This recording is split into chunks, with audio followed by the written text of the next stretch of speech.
সবাই কেমন আছেন? আজকে আমি বানাবো ফুলকপির পাকোড়া। সেজন্য ফুলকপিকে ছোট ছোট করে কেটে হালকা ভাপ দিয়ে পানি ঝরিয়ে নিয়েছি।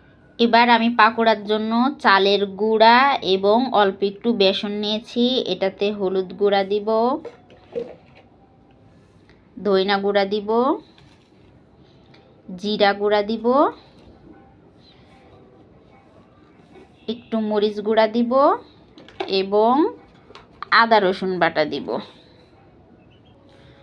ও লবণ দিয়ে এটাকে ভালোভাবে মেখে নেব।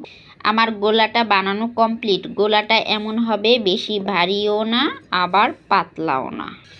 তেল গরম হয়ে আসছে। এবার আমি গোলাতে চুবিয়ে ফুলকপিগুলো তেলে ছেড়ে দিব।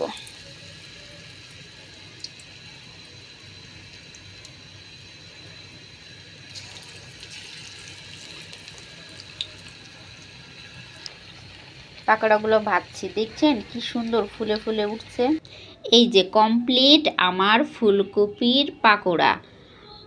দেখেন কেমন হয়েছে। এটা অসম্ভব অসম্ভব মজার একটি পাকোড়া। এটা না খেলে বোঝানো যাবে না কতটা মজার।